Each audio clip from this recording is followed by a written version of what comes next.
ನಮಸ್ಕಾರ ಎಲ್ಲರಿಗೂ. ಇವತ್ತು ತುಂಬಾ ಇನ್ಸ್ಟೆಂಟಾಗಿ ಜಸ್ಟ್ 1 ಕಪ್ ಸೂಜಿ ರವೆಯಿಂದ ಬಾಯಲ್ಲಿಟ್ಟರೆ ಸಾಕು ಕರುವಂಥ ಈ ರಸಗುಲ್ಲನ ನೀವು ಕೂಡ ಒಂದ್ಸಲ ಟ್ರೈ ಮಾಡಿ ನೋಡಿ. ಮೊದಲಿಗೆ ನಾನಿಲ್ಲಿ ಒಂದು ಪಾತ್ರೆ ತೊಗೊಂಡಿದ್ದೀನಿ. ಪಾತ್ರೆಗೆ 2 ಕಪ್ ಆಗೋಷ್ಟು ನೀರನ್ನು ತೊಗೊಳ್ತಾ ಇದ್ದೀನಿ. ಇದನ್ನು ನಾನು ಸಕ್ಕರೆ ಪಾಕ ಮಾಡ್ಕೊಳ್ತಾ ಇದ್ದೀನಿ. ಮೊದಲಿಗೆ ಪಾಕವನ್ನು ಮಾಡಿಟ್ಕೊಂಡ್ರೆ ರಸಗುಲ್ಲ ಮಾಡಲಿಕ್ಕೆ ನಿಮಗೆ ತುಂಬ ಸುಲಭವಾಗುತ್ತೆ. 2 ಕಪ್ ಆಗುವಷ್ಟು ನೀರಿಗೆ ನಾನೀಗ 1 ಕಪ್ ಆಗುವಷ್ಟು ಸಕ್ಕರೆಯನ್ನು ತೊಗೊಳ್ತಾ ಇದ್ದೀನಿ. ಸಕ್ಕರೆ ಎಲ್ಲ ಈಗ ಚೆನ್ನಾಗಿ ಗ್ಯಾಸನ್ನು ಆನ್ ಮಾಡಿಕೊಂಡು ಕರಗಿಸ್ಕೊಳ್ಬೇಕಾಗುತ್ತೆ. ಖಂಡಿತವಾಗ್ಲೂ ಸ್ನೇಹಿತರೆ, ರಸಗುಲ್ಲ ಮಾಡಲಿಕ್ಕೆ ದುಬಾರಿ ಐಟಮ್ಸ್ ಏನೂ ಬೇಡ. ಇದೊಂಥರ ಡಿಫ್ರೆಂಟ್ ಟೇಸ್ಟ್ ಅಂತಲೇ ಹೇಳ್ಬೋದು. ರಸಗುಲ್ಲ ಮಾಡಲಿಕ್ಕೆ ಕೆಲವೊಂದು ಸಲ ಕೋವಾ ಬೇಕಾಗುತ್ತೆ, ಹಾಲಿನ ಪೌಡರ್ ಬೇಕಾಗುತ್ತೆ, ಹಾಲು ಜಾಸ್ತಿ ಬೇಕಾಗುತ್ತೆ.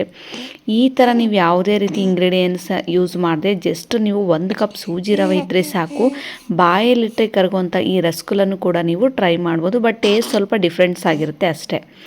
ಈಗ ಸಕ್ಕರೆ ಎಲ್ಲ ಚೆನ್ನಾಗಿ ಕರಗೋಗಿದೆ. ಈಗ ಇದು ಕುದಿ ಬರಬೇಕಂದ್ರೆ ಒಂದು 2ರಿಂದ 3 ಕುದಿ ಬರಬೇಕಷ್ಟೇ. ನಾವು ಯಾವುದೇ ರೀತಿಯಿಂದ ಸಕ್ಕರೆನ ಪಾಕ ಮಾಡೋ ಅವಶ್ಯಕತೆ ಇಲ್ಲ. ಸಕ್ಕರೆ ಜಸ್ಟ್ ನಮಗೆ ಕುದಿ ಬರಬೇಕು, ಕರಗಬೇಕಷ್ಟೇ. ಈಗ ಗ್ಯಾಸನ್ನು ಆಫ್ ಮಾಡಿಕೊಂಡು ಸೈಡಲ್ಲಿಡಿ. ನೆಕ್ಸ್ಟ್ ಒಂದು ಪ್ಯಾನ್ಗೆ ನಾನೀಗ 1 ಕಪ್ ಆಗುವಷ್ಟು ಹಾಲನ್ನು ತೊಗೊಳ್ತಾ ಇದ್ದೀನಿ. ಯಾವ ಕಪ್ ಅಳತೆಯಿಂದ ನಾನು ಸಕ್ಕರೆನ ತೊಗೊಂಡಿದ್ದೀನೋ ಅದೇ ಕಪ್ ಅಳತೆಯಿಂದ 1 ಕಪ್ ಆಗುವಷ್ಟು ಗಟ್ಟಿ ಹಾಲನ್ನು ತೊಗೊಳ್ತಾ ಇದ್ದೀನಿ.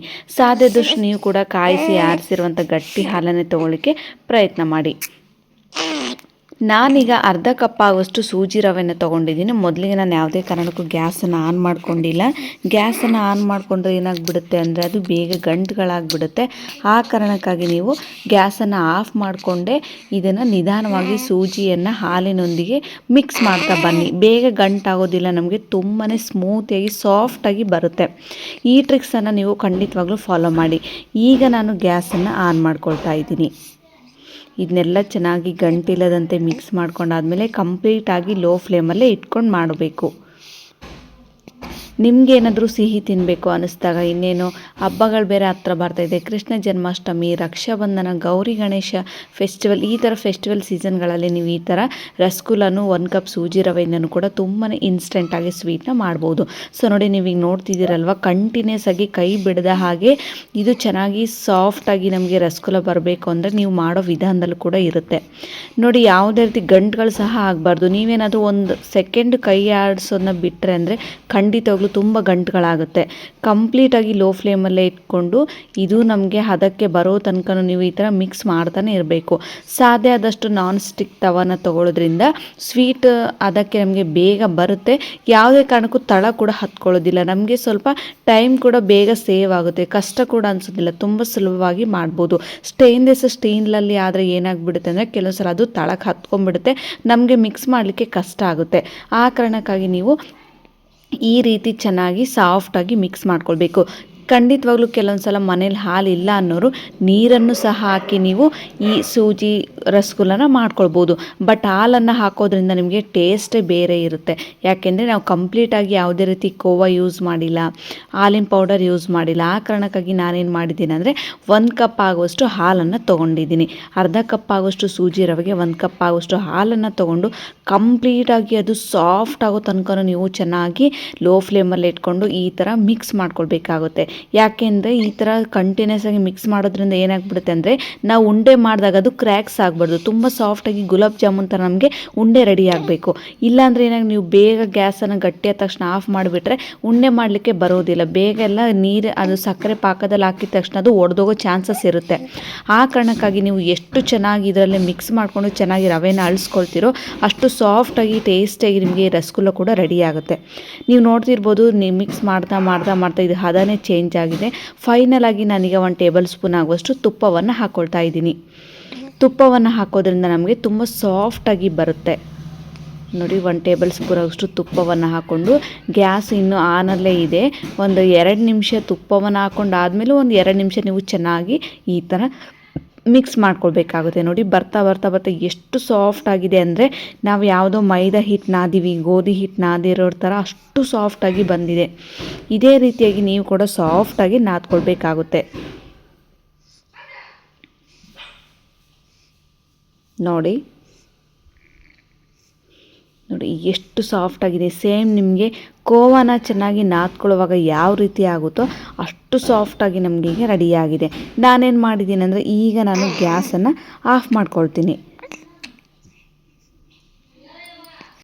ಗ್ಯಾಸನ್ನು ಆಫ್ ಮಾಡಿಕೊಂಡು ಒಂದು ನಿಮಿಷ ಈ ಥರ ಚೆನ್ನಾಗಿ ಪ್ರೆಸ್ ಮಾಡ್ಕೊಂಡಾದ್ಮೇಲೆ ನನಗೆ ಒಂದು ಪ್ಲೇಟಿಗೆ ಅದನ್ನು ಹಾಕ್ಕೊಳ್ತಾ ಇದ್ದೀನಿ. ಅಂದರೆ ಇದು ಸ್ವಲ್ಪ ತಣ್ಣಗಾದ್ಮೇಲೆ, ಅಂದರೆ ಪೂರ್ತಿ ತಣ್ಣಗಾಗೋ ತನಕ ಬಿಡಬೇಡಿ, ನಮಗೆ ಕೈಗೆ ಮುಟ್ಟುವಷ್ಟು ಬಿಸಿ ಇದ್ದರೆ ಸಾಕು. ಮೊದಲಿಗೆ ಈ ಥರ ಸಾಫ್ಟ್ ಆದಂಥ ಸ್ಪೂನಿಂದ ಏನು ಮಾಡ್ತೀರಂದರೆ ಈ ಥರ ಚೆನ್ನಾಗಿ ಹಳ್ಸ್ಕೊಳ್ಬೇಕಾಗುತ್ತೆ ರವೆಯನ್ನು. ಒಂದು ನಿಮಿಷ ಆದರೆ ಸಾಕು. ಆಮೇಲೆ ಕೈಗೆ ಸ್ವಲ್ಪ ತುಪ್ಪವನ್ನು ಹಚ್ಕೊಂಡು ಈ ಥರ ನೀವು ಚೆನ್ನಾಗಿ ನಮಗೆ ಕೈಗೆ ಮುಟ್ಟುವಷ್ಟು ಬಿಸಿ ಇದ್ದರೆ ಸಾಕು, ಈ ಥರ ಚೆನ್ನಾಗಿ ನಾದ್ಕೊಳ್ಬೇಕಾಗುತ್ತೆ. ಸ್ವಲ್ಪ ಸುಡುತ್ತೆ ಜಾಸ್ತಿ ಅಂದರೆ ನೀವೇನು ಮಾಡ್ತೀರಾ ಅಂದರೆ ಸ್ವಲ್ಪ ಆರಿಸಬೇಕು ಬೇಗ, ಅಂದರೆ ಈ ಥರ ಸ್ಪೂನಿಂದ ಚೆನ್ನಾಗಿ ಮಿಕ್ಸ್ ಮಾಡ್ತಾ ಬನ್ನಿ, ಬೇಗ ಕೂಡ ಆರಿಬಿಡುತ್ತೆ. ಜಾಸ್ತಿ ತಣ್ಣಗಾಗೋ ತನಕ ನೀವು ಖಂಡಿತವಾಗ್ಲೂ ಬಿಡಬೇಡಿ.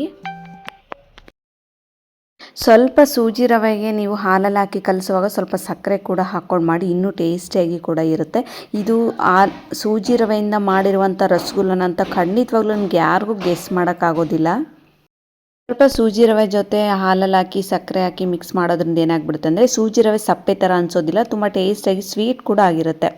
ಈಗ ಇದನ್ನು ನಾನು ಚೆನ್ನಾಗಿ ನಾದ್ಕೊಳ್ತಾ ಇದ್ದೀನಿ. ನೀವು ನೋಡ್ತಿರ್ಬೋದು ಎಷ್ಟು ಸಾಫ್ಟಾಗಿ, ಯಾವುದೇ ರೀತಿ ಇದು ಸೂಜಿ ರವದಿಂದ ನಾದ್ಕೊಂಡಿರುವಂಥದ್ದು ಅಂತ ಖಂಡಿತವಾಗ್ಲೂ ಗೊತ್ತಾಗೋದಿಲ್ಲ. ಈಗ ನಾನು ಸ್ವಲ್ಪನೇ ತಗೊಂಡು ರೌಂಡ್ ಶೇಪಲ್ಲಿ ಮಾಡ್ಕೊಳ್ತಾ ಇದ್ದೀನಿ.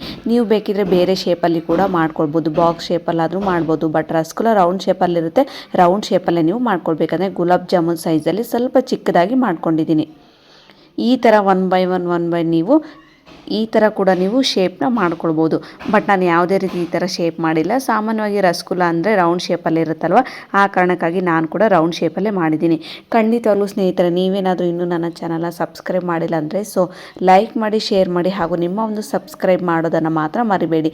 ನನ್ನ ವಿಡಿಯೋದ ನೋಟಿಫಿಕೇಷನ್ ನಿಮಗೆ ಮೊದಲು ಬರಬೇಕಂದ್ರೆ ನೀವು ಬೆಲ್ ಐಕನ್ನ ಕ್ಲಿಕ್ ಮಾಡೋದು ಮಾತ್ರ ಮರಿಬೇಡಿ. ನೋಡಿ ಈಗ ಈ ಥರ ನಾನು ಎಲ್ಲ ಸೂಜಿ ಹಿಟ್ಟಿಂದ ಗುಲಾಬ್ ಜಾಮೂನ್ ಶೇಪಲ್ಲಿ ರೌಂಡ್ ಶೇಪಲ್ಲಿ ಮಾಡ್ಕೊಂಡಿದ್ದೀನಿ. ನೀವು ಬೇಕಿದ್ರೆ ದೊಡ್ಡ ಸೈಜಲ್ಲಿ ಕೂಡ ಮಾಡ್ಕೊಳ್ಬೋದು. ಇದನ್ನು ಸೈಜ್ ಶೇಪಲ್ಲಿ ಮಾಡ್ಕೊಡುವಾಗಲೇ ನೀವು ಚೆನ್ನಾಗಿ ಸಕ್ಕರೆನ ಬಿಸಿ ಮಾಡಲಿಕ್ಕೆ ಇಟ್ಟರೆ ಅದು ಚೆನ್ನಾಗಿ ಕುದಿ ಬರುವಾಗ ನಾವು ಈ ಥರ ಮಾಡಿರುವಂಥ ಸೂಜಿಯಿಂದ ರಸಗುಲ್ಲನ ಈ ಥರ ಒನ್ ಬೈ ಒನ್ ಸಕ್ಕರೆ ಪಾಕದಲ್ಲಿ ಹಾಕ್ಕೊಳ್ಬೇಕಾಗುತ್ತೆ.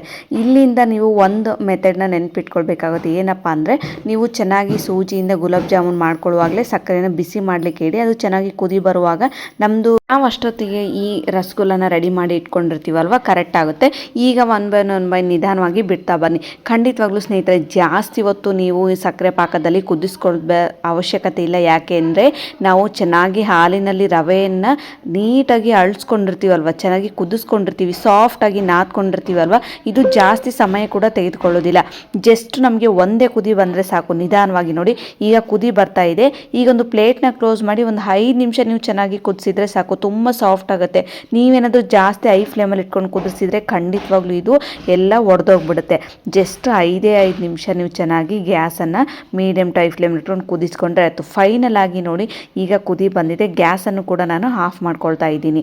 ಇನ್ನೇನು ನೋಡಿ ಎಷ್ಟು ಸಾಫ್ಟಾಗಿ, ನಿಮಗೆ ಇದು ಸೂಜಿ ರವೆಯಿಂದ ಮಾಡಿರುವಂಥ ರಸಗುಲ್ಲ ಅಂತ ಖಂಡಿತವಾಗ್ಲೂ ಯಾರಿಗೂ ಕೂಡ ಅದು ಟೇಸ್ಟ್ ನೋಡಿದ ಮೇಲೆ ಗೊತ್ತಾಗುತ್ತೆ. ಬಟ್ ಫಸ್ಟ್ಗೆ ನೋಡುವಾಗ ಈ ಥರ ಉಂಡೆಗಳ ಥರ ನೋಡುವಾಗ ಖಂಡಿತವಾಗ್ಲೂ ಯಾರಿಗೂ ಗೊತ್ತಾಗೋದಿಲ್ಲ.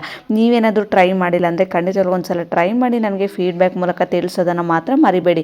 ಸೂಜಿ ರವೆಯಿಂದನೂ ಈ ಥರನೂ ರಸಗುಲ್ಲ ಮಾಡ್ಬೋದು ಅಂತ ನಾನು ನಿಮಗೆ ತೋರಿಸ್ಕೊಡ್ತಾ ಇದ್ದೀನಿ. ನಾನೀಗ ಒಂದು ಓಪನ್ ಮಾಡಿ ಅಂದರೆ ಒಂದು ಕೈಯಲ್ಲಿ ಇಟ್ಕೊಂಡು ಕೂಡ ತೋರಿಸ್ತೀನಿ ಎಷ್ಟು ಸಾಫ್ಟ್ ಆಗಿದೆ ಅಂತ. ನೀವು ನೋಡ್ತಿರ್ಬೋದು ನೋಡಿ. ಸಿಗೋಣ ಮತ್ತೆ ಮುಂದಿನ ವಿಡಿಯೋದಲ್ಲಿ. ಧನ್ಯವಾದಗಳು ಸ್ನೇಹಿತರೆ. ನೀವೇನಾದರೂ ಇನ್ನೂ ಚಾನಲ್ಗೆ ಸಬ್ಸ್ಕ್ರೈಬ್ ಮಾಡಿಲ್ಲ ಅಂದರೆ ಲೈಕ್ ಮಾಡಿ, ಶೇರ್ ಮಾಡಿ, ಹಾಗೂ ಸಬ್ಸ್ಕ್ರೈಬ್ ಮಾಡೋದನ್ನು ಮಾತ್ರ ಮರಿಬೇಡಿ.